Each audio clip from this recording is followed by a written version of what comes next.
નમસ્કાર, India news ગુજરાતમાં આપનું સ્વાગત છે. આપ જોઈ રહ્યા છો આપણું ગુજરાત. સમાચારની શરૂઆત કરીએ પાંચ વિધાનસભા બેઠકોની પેટાચૂંટણીથી. ભાજપે 5 વિધાનસભાની પેટાચૂંટણીના ઉમેદવારોની જાહેરાત કરી દીધી. ચોંકાવનારી બાબત એ છે કે ભાજપે પક્ષપલટો કરીને આવેલા કોંગ્રેસી નેતાઓને આ બેઠક પર ટિકિટ આપી છે. ભાજપે છેલ્લા 3 મહિનામાં કોંગ્રેસમાંથી આવેલા આયાતી ઉમેદવારોને પેટાચૂંટણીમાં ટિકિટ આપી છે. પોરબંદરથી અર્જુન મોઢવાડિયા, વિજાપુરથી સીજે ચાવડા, ખંભાતથી ચિરાગ પટેલ, વાઘોડિયાથી ધર્મેન્દ્રસિંહ વાઘેલા અને માણાવદરથી અરવિંદ લાડાણીને ટિકિટ આપવામાં આવી છે, જે બતાવે છે કે ભાજપે આખરે વચન પાળ્યું છે. ગુજરાતમાં ધારાસભ્ય પદ છોડીને ભાજપમાં આવેલા તમામને ટિકિટ આપવામાં આવી છે. ચૂંટણી પંચ દ્વારા દેશભરમાં ચૂંટણીની તારીખોની જાહેરાત કરવામાં આવી હતી. ગુજરાતમાં ત્રીજા તબક્કામાં 7મી મેના રોજ લોકસભાની ચૂંટણી યોજાવાની છે, તો 4 જૂને મતગણતરી હાથ ધરવાની છે. આ સાથે ગુજરાતમાં 5 વિધાનસભાની પેટાચૂંટણીની પણ જાહેરાત કરાઈ હતી. ગુજરાતની પોરબંદર, માણાવદર, વિજાપુર, ખંભાત અને વાઘોડિયા વિધાનસભા બેઠકો પર પેટાચૂંટણી યોજાવાની છે. વિસાવદર બેઠકનો મામલો કાયદાકીય દાવપેચમાં ગૂંચવાયેલો હોવાથી આ બેઠકની પેટાચૂંટણીની જાહેરાત હાલ પૂરતી કરાઈ નથી.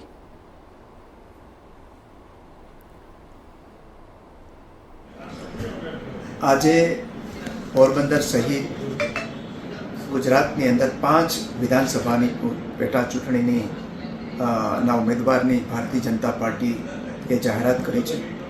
એમાં પોરબંદર વિધાનસભા માટે મને ટિકિટ આપવામાં આવી છે અને મારા ઉપર વિશ્વાસ મૂકવામાં આવ્યો છે.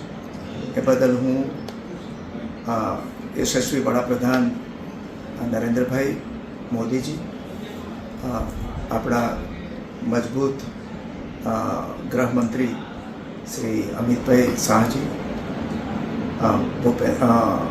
નડ્ડાજી, ગુજરાત પ્રદેશના અધ્યક્ષ સી આર પાટીલજી અને ગુજરાતના મુખ્યમંત્રી ભૂપેન્દ્ર પટેલજીનો હું ખૂબ ખૂબ હૃદયથી આભાર માનું છું અને વિશ્વાસ અપાવું છું કે જે રીતે મારામાં વિશ્વાસ મૂક્યો છે એટલો જ પ્રબળ વિશ્વાસ પોરબંદરની જનતા મારા ઉપર મૂકીને મને રેકોર્ડ બ્રેક લીડથી ભારતીય જનતા પાર્ટીના ઉમેદવાર તરીકે અહીંયા વિજયી બનાવશે.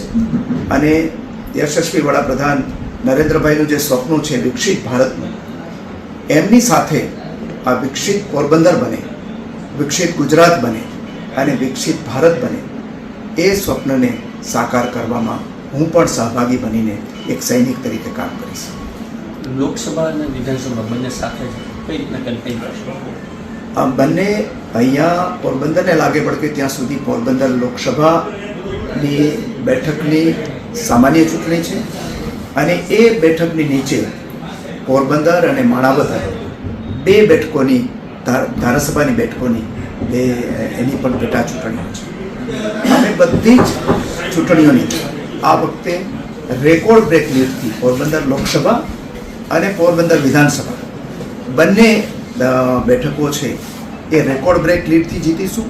માણાવદર પણ રેકોર્ડ બ્રેક લીડથી જીતી અને જે વડાપ્રધાન નરેન્દ્રભાઈની જોડીની અંદર આ બંને બેઠકો વિધાનસભાની અને લોકસભાની એની.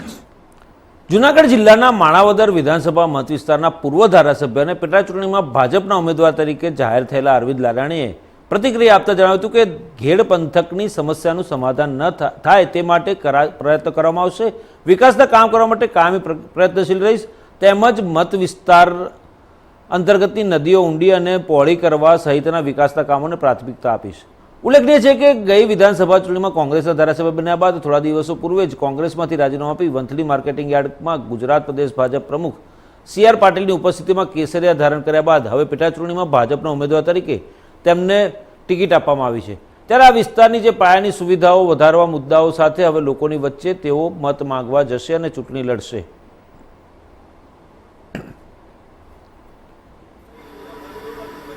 આજ રોજ 85 માણાવદર વિધાનસભાની પેટા ચૂંટણી માટે ભારતીય જનતા પાર્ટીએ મને ઉમેદવાર તરીકે જાહેર કર્યો. ત્યારે મારે એ કહેવાનું થાય છે કે આ વિસ્તારના માણાવદર, વંથલી અને મેંદરડા ત્રણેય તાલુકામાં ક્યાંક ને ક્યાંક વિકાસમાં જે કંઈ ત્રુટિ રહી ગઈ છે એ ત્રુટિ પૂરી કરવા માટે હું કાયમી પ્રયત્નશીલ રહીશ. અને પ્રજાએ મને જે અગાઉ પણ વિશ્વાસ મૂક્યો છે અને જે મારા કાર્યો અધૂરા છે અને લોકોના કાર્ય પણ અધૂરા છે એ પૂરો કરવા માટે હું કાયમી તત્પર રહીશ. અરવિંદભાઈ, ક્યાંક ને ક્યાંક અંશે પૂર્વ કેબિનેટ મંત્રી જવાહરભાઈ ચાવડા ક્યાંક નારાજ એવું લાગે છે. તો કયા વાત ઉપર આપ આગળ વધશો? ના, એવું કશું મારી પાસે કોઈ વાત આવી નથી. એને પણ કાલે એવો ખુલાસો જ આપ્યો કે હું ભાજપમાં જ છું ને ભાજપમાં જ રહીશ. એટલે આવો કોઈ પ્રશ્ન પેદા થતો નથી. અરવિંદભાઈ, ભાજપમાંથી ચૂંટાઈને આપ આવશો ત્યારે વિકાસના એવા જે મહત્વના કયા કયા કાર્યો છે જે માણાવદર, વંથલી અને મેંદરડા વિસ્તારને જોઈએ એવા?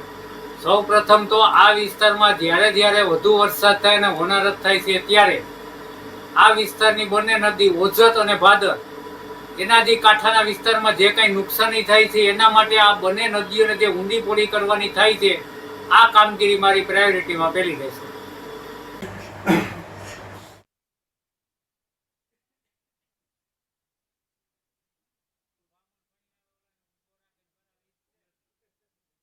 થયા બાદ તમામ રાજકીય પક્ષો જીતની તૈયારીમાં લાગી ગયા છે. ગુજરાતની તમામ 26 લોકસભા બેઠક પર ભાજપનો 5 લાખથી વધુ લીડથી જીતનો ટાર્ગેટ છે.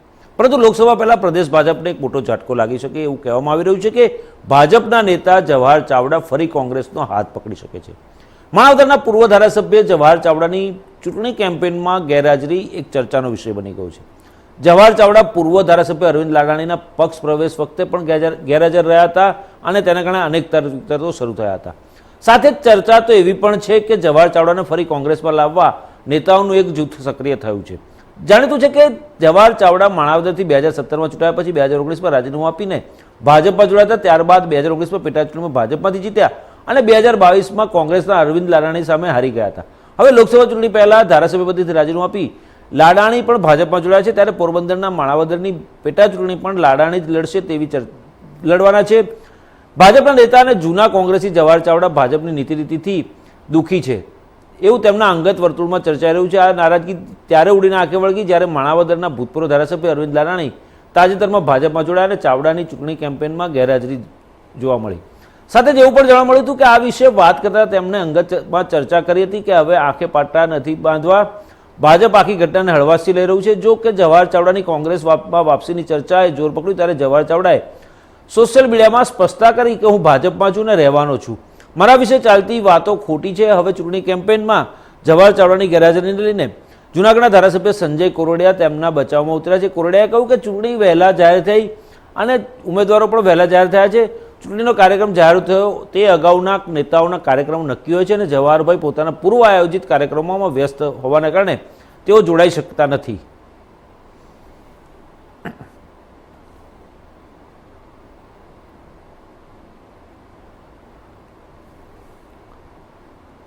રાજકોટના ધોરાજીમાં લોકસભાની ચૂંટણી પહેલા પોસ્ટર યુદ્ધ શરૂ થયું છે. ભાજપ કોંગ્રેસ આમસામે પોસ્ટર પર એકબીજા પર આક્ષેપ પ્રત્યાક્ષેપ કરી રહ્યું છે.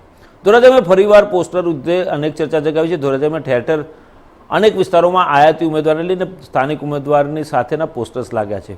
પોસ્ટર બાબતે ભાજપ કોંગ્રેસ એકબીજા પર આકરા પ્રહારો કરી રહ્યું છે. ત્યારે ભાજપના શહેર પ્રમુખે પોસ્ટર લગાવવા બાબતે કોંગ્રેસને જવાબદાર ઠેરવ્યા છે અને કહ્યું કે કોંગ્રેસના ઉમેદવાર હારી જવાની બીકથી આ સ્ટન્ટ કરી રહ્યા છે. ત્યારે પોરબંદર બેઠકના કોંગ્રેસના લોકસભાના ઉમેદવાર લલિત વસોયાએ ભાજપ પર પલટવાર કરતા જણાવ્યું કે ભાજપના કાર્યકર દ્વારા જ આ પોસ્ટર્સ લગાવવામાં આવે છે અને ભાજપનો આંતરિક જૂથવાદ તેના કારણે સામે આવી રહ્યો છે. ભારતીય જનતા પાર્ટીને પહેલા તો એનું ઘર હાચવવાની જરૂર છે. હું દાવા સાથે કહું છું કે આ પોસ્ટર ભારતીય જનતા પાર્ટીના જે મનસુખભાઈથી અસંતુષ્ટ લોકો છે એના દ્વારા આ પોસ્ટર લગાવવામાં આવ્યા છે અને ભાજપનો આંતરિક વિવાદ સામે ન આવે એટલા માટે આ મારી ઉપર આક્ષેપ કરી રહ્યા છે. એમનો આક્ષેપ સદંતર ખોટો છે અને મારી સાબિત કરી દેવાની તૈયારી છે. 2 દિવસ પહેલાનો બની ગજેરા કે જે ભારતીય જનતા પાર્ટીનો આગેવાન છે, કમલમની અંદર CR પાટીલ સાહેબે એનું સન્માન કર્યું છે, એને ખેસ પહેરાવ્યો છે અને એના દ્વારા આ પોસ્ટરો એ વિડીયોમાં કહે છે કે હું 2 દિવસ પછી પોસ્ટર લગાવવાનો છું અને એને આ બેનરો લગાવ્યા છે. એટલે ક્યાંક ને ક્યાંક ભારતીય જનતા પાર્ટીનો સાબરકાંઠા અને બરોડાની જેમ આંતરિક જૂથવાદ અહીં પણ સામે આવ્યો છે અને આવતા દિવસોની અંદર ભારતીય જનતા પાર્ટીના લોકોનો જે વિખવાદ છે વધુ ને વધુ સામે આવશે.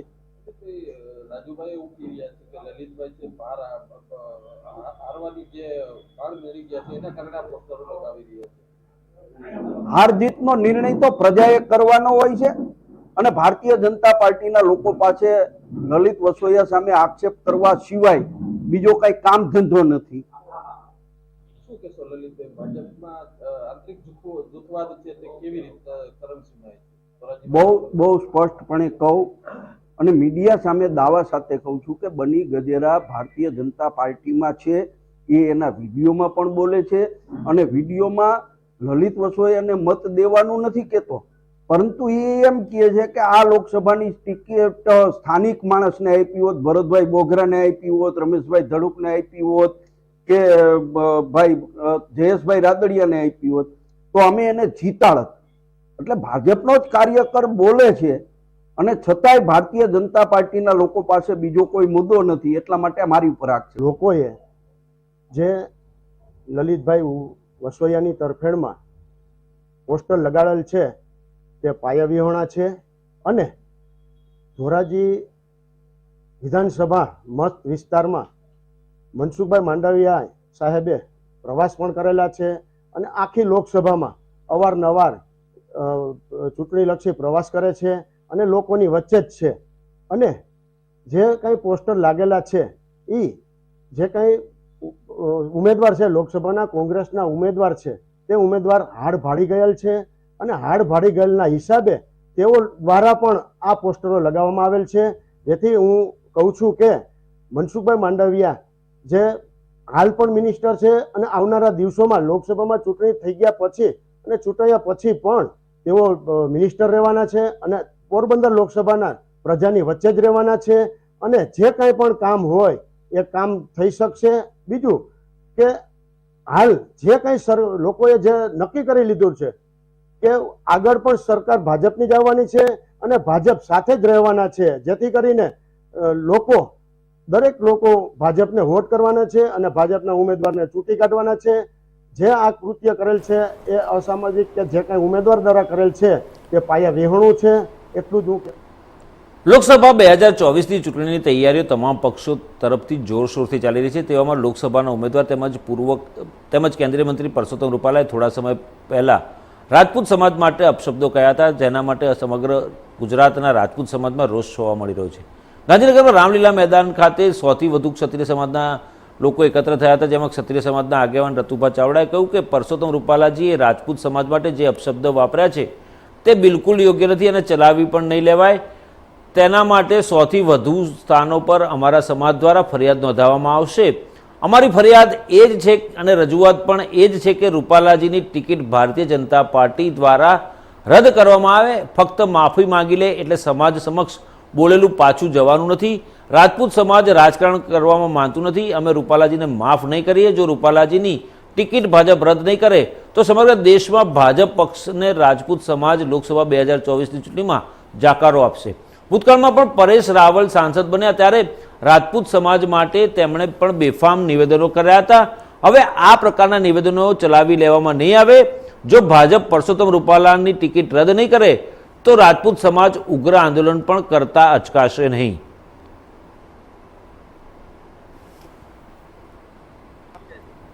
અમે તમને કહીશું. તમારું નામ પરિચય આપો.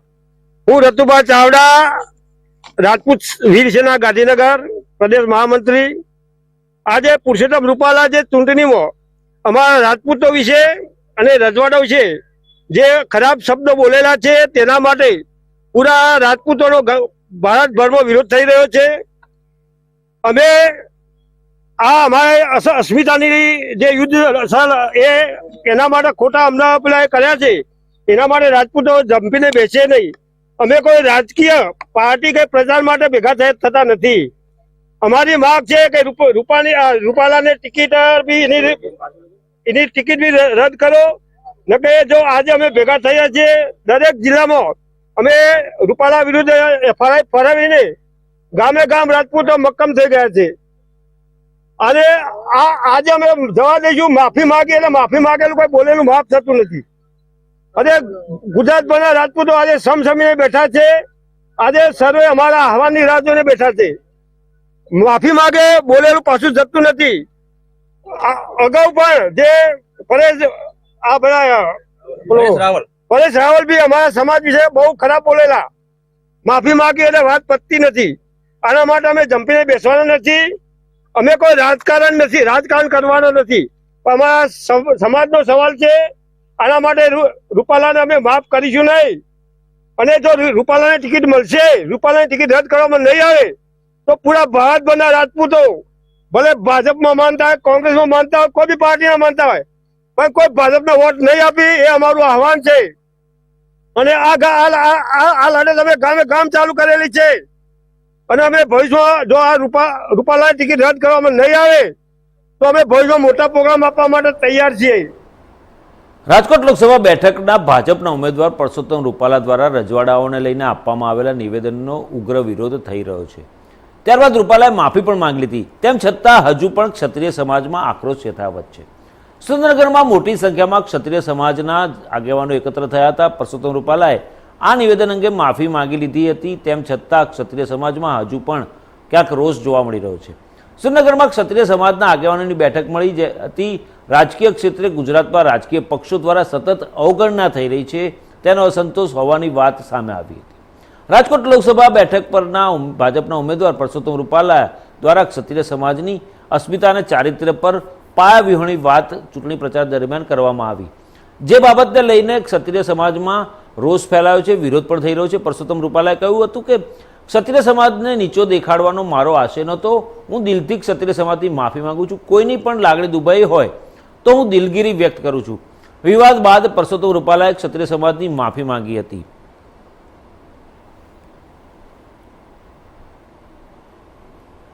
હાલમાં જે પરસોત્તમ રૂપાલાએ જે સમગ્ર ક્ષત્રિય સમાજની લાગણી દુભાય એવું નિવેદન આપેલું છે, તો આજે સુરેન્દ્રનગરના તમામ ક્ષત્રિય યુવાનો તથા વડીલો ભેગા થઈને અમારી એવી માંગ છે કે શું કામ હર હંમેશ ક્ષત્રિય સમાજને ટાર્ગેટ બનાવવામાં આવે છે, એમને ઉકસાવવામાં આવે છે. આવા બિલો ધ બેલ્ટ જે રાજનીતિ અત્યારે ચાલી રહી છે એ ન થવી જોઈએ. અને અમે ફક્ત માફી નહીં, લેખિતમાં માફી અને આવનારા દિવસોમાં પરસોત્તમ રૂપાલાને રાજકોટમાં જઈને તમામ ક્ષત્રિય યુવાનો આનું પરિણામ ભોગવવા તૈયાર રહે એવી અમે ચીમકી આપીએ છીએ. આજે પરસોત્તમભાઈ રૂપાલા દ્વારા જે આવેદન આપવામાં આવેલું ક્ષત્રિય સમાજ માટે, તેના બાબતે આજે ક્ષત્રિય સમાજ સુરેન્દ્રનગર મિટિંગ કરેલ છે. અને તેઓનું એવું આવેદન પણ આપવા માંગે છે કે ભાઈ આ ચૂંટણીમાં પણ તેમને હરાવવામાં આવશે અને તેનાથી જે થશે તે કરવામાં પણ આવશે આગળ. આપણી ડિમાન્ડ શું, માંગણી શું? અમારી માંગણી એવી છે કે તેની ટિકિટ બદલી અને બીજા યોગ્ય વ્યક્તિને આપવી. હરહંમેશ ક્ષત્રિય સમાજ સાથે આ રીતના બનાવ બને છે અને પછી તેઓ માફી માંગી લે છે, તે ચલાવી લેવામાં નહીં આવે. અને યુવા કાર્યકર્તા છું. આજના દિવસે ક્ષત્રિય સમાજ જે છે પુરુષોત્તમ રૂપાલાના એક સ્ટેટમેન્ટના વિરોધમાં અહીંયા ભેગો થયો છે. અને એનું સ્ટેટમેન્ટ છે ખૂબ ભયંકર અને ખૂબ ઊંડાણપૂર્વક સમજવા જેવું સ્ટેટમેન્ટ હતું. એમણે એવું કીધું કે 1000 વર્ષના ઇંતજાર બાદ રામ જે આવ્યા છે એ આ તમે બેઠા નહીં બધા, એટલે જે સમાજમાં બેઠા હતા એ લોકોને સંબોધીને કહેતા કે તમારા ભરોસે અહીંયા આવ્યા છે અને બાકી કોઈના ભરોસે નથી આવ્યા. જે પોતે રામના ભરોસે આટલા વર્ષથી આવે છે એ બેઠા બેઠા ચૂંટણી સભાઓમાં નક્કી કરે છે કે રામ કોના ભરોસે આવ્યા છે. ક્ષત્રિય સમાજ ક્યારે એવું નથી કહેતો કે રામ કોના ભરોસે. અમે તો એવું માનીએ છીએ કે ભગવાન રામ જે પૂર્ણ પુરુષોત્તમ હતા એ કોઈના ભરોસે ના આવે, એના ભરોસે આખી દુનિયા ચાલતી હોય. ત્રેતા યુગમાં રામ આવ્યા તો પૃથ્વીએ ગાય સ્વરૂપે બનીને આવી વિનંતી કરવા ગઈ તો એના સ્વરૂપે આવ્યા. અને કલિયુગમાં રામ જો મંદિરમાં આવ્યા તો એ સુપ્રીમ કોર્ટના કાયદાના ચુકાદાના હિસાબે આવ્યા.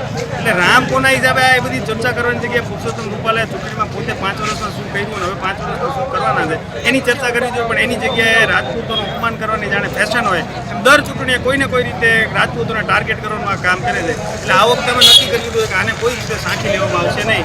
તો ઉમેદવાર બદલવામાં નહીં આવે તો આનો ભયંકર જે છે વિરોધ મતનો ભાજપે સામનો કરવો પડશે.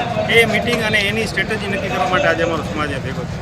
આવનારા દિવસોમાં આપણો શું કાર્યક્રમ રહેશે? આવનારા દિવસોમાં આજે અમારા સમાજના બધા વિશેષજ્ઞો જે અલગ અલગ ક્ષેત્રમાં છે બધા ભેગા થયા છે અને બધી સંભાવનાઓ તપાસી રહ્યા છીએ કે સામાજિક ક્ષેત્રે, રાજકીય ક્ષેત્રે, કાયદાકીય ક્ષેત્રે અને કઈ રીતે આ વસ્તુનો વિરોધ કરી અને લોકો સુધી આ વાતને છેક ઊંડે સુધી પહોંચાડવી અને કઈ રીતે એનો એટલો વ્યાપક વિરોધ કરવો કે જો ભાજપ એનો ઉમેદવાર ન બદલાવે તો એની અસર એમને થાય અને એમને ખબર પડે કે રાજપૂતોની અવગણના કરવી, કે લોકસભામાં ટિકિટ નહીં આપીને તમે અવગણના કરી છે અને અપમાન કરીને વધારે એને તમે ભાગ્ય પર ઉભરાવ્યું છે તો એની શું અસર થશે. સમાચારમાં આગળ વધીને વાત કરીએ તો લોકસભાની ચૂંટણી જાહેર થતાં જ આચારસંહિતા લાગુ પડી ગઈ છે અને તેને લઈને રાજ્યની સરહદ પર પોલીસ સુરક્ષા વ્યવસ્થા ગોઠવાઈ છે. બનાસકાંઠાની અમીરગઢ પોલીસ ચેકપોસ્ટ પર પોલીસ સુરક્ષા ગોઠવવામાં આવી છે. રાજસ્થાનને જોડતી મહત્વની ગણાતી અમીરગઢ પોલીસ ચેકપોસ્ટની વાત કરવામાં આવે તો અહીં પોલીસ દ્વારા ચૂંટણી લઈને આવતા જતા તમામ નાના મોટા વાહનોનું ચેકિંગ કરવામાં ઉપરાંત શંકાસ્પદ લાગતા વાહન ચાલકો પાસેથી ફોટો આઈડી પ્રૂફ ચેક કરીને તેમને જવા દેવામાં આવે છે. અમીરગઢ, કપાસિયા સહિત અન્ય 4 ચેકપોસ્ટ પર પોલીસ સુરક્ષા ગોઠવવામાં આવી છે અને પોલીસ દ્વારા શંકાસ્પદ વાહનોનું ચેકિંગ હાથ ધરવામાં આવી રહ્યું છે.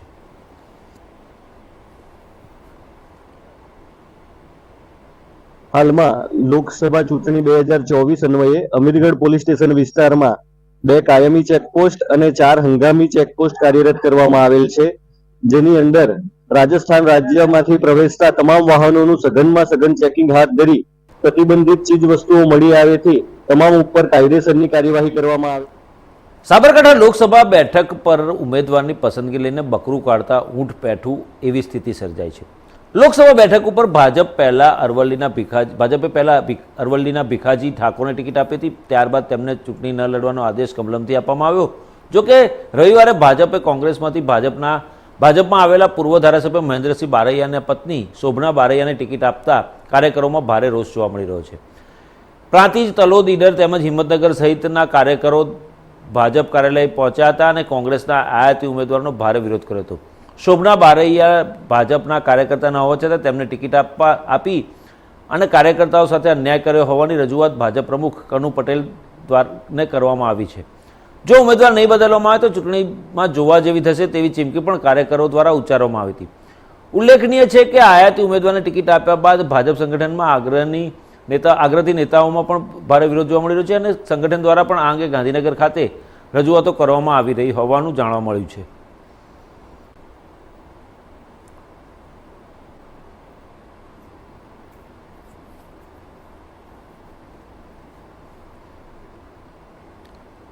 સુરત જિલ્લાના બારડોલીના વાંકાનેર ગામથી બારડોલી વાલોડ જતા માર્ગ જર્જરિત થઈ હોય ગ્રામજનો દ્વારા વારંવાર રજૂઆત કરાઈ હતી. માર્ગ પહોળો કરવા તેમજ નવીનીકરણ કરવા અંગે માંગણી સંતોષાતા 10થી વધુ ગામોએ ચૂંટણી બહિષ્કાર કરવાની ચીમકી ઉચ્ચારી હતી અને બારડોલીએ મામલતદારને આવેદનપત્ર આપ્યું હતું.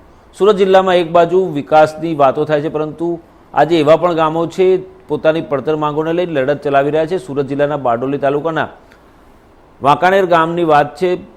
બારડોલીથી વાલોડ જતા માર્ગ સાંકડો અને જર્જરિત હોય ગ્રામજનો મુશ્કેલી વેઠી રહ્યા છે. અનેક વખત તેઓ સ્થાનિક વહીવટીતંત્ર, સ્થાનિક બારડોલી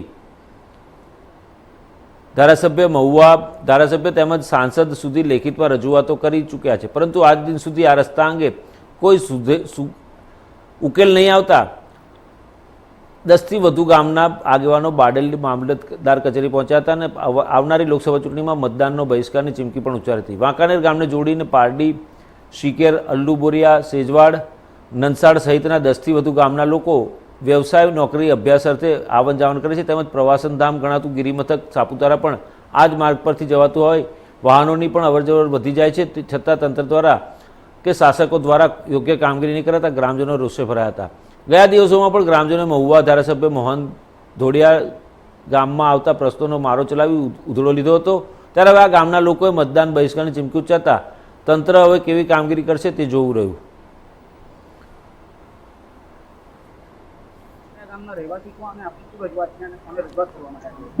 વાંકાનેર ગામના રહેવાસી છું. અમારી એ રજૂઆત છે કે અમે 10 થી 12 વર્ષથી આ રસ્તા માટે માંગણી કરતા આવ્યા છીએ, તો પણ આ કોઈ પણ ધારાસભ્યો હોય, જિલ્લા પંચાયત સભ્યો હોય, તાલુકા પંચાયત સભ્યો હોય, સાંસદ હોય, કોઈ પણ રજૂઆત અમારી સાંભળતા નથી. એટલા માટે આજે અમે આફવા, ઇસરોલી, વાંકાનેર, અલ્લુ બોરિયા, સિકેર, દેલવાડાના બધા નાગરિકો ભેગા થઈને પ્રાંત સાહેબને આવેદનપત્ર આપવા માટે આવ્યા છે કે આ કામ વહેલી તકે અમારું પટવું જોઈએ. શું કામ છે તમારું અને શું રજૂઆત? અમારે મેઇન કામ છે બારડોલી થી વાલોડ સુધીનો જે અમારો હાઈવે છે તદ્દન જર્જરિત હાલતમાં છે. અત્યાર સુધી 10 વર્ષથી 12 વર્ષથી એક પણ વાર બન્યો પણ નથી. એ વહેલી તકે બનવો જોઈએ અને પહોળો થવો જોઈએ, અને એ નહીં થશે તો સંપૂર્ણ ચૂંટણીનો બહિષ્કાર કરવાનો અમે નક્કી કરેલું છે. ને મતદાન લોકસભાની ચૂંટણીનો સંપૂર્ણ બહિષ્કાર કરશું ને વોટિંગ નથી કરવાના અમે. એ તો ભાઈ અમે આજે 4 વર્ષથી સાંભળતા છે. અત્યારે ચૂંટણી તો અત્યારે તારીખ જાહેર થઈ ને, તે પહેલા તો એ લોકોને ટાઈમ હતો ને પાસ કરવાનો, તો કેમ નહીં કર્યું? કરવું જોઈએ ને, લોકો પાસ તો કરવો જોઈએ ને. આપણું ગુજરાતમાં અત્યારે બસ આટલું જ. વધુ સમાચારના અપડેટ્સ માટે જોતો રહો ઇન્ડિયા ન્યૂઝ ગુજરાત, ગુજરાતી ધડકન. નમસ્કાર.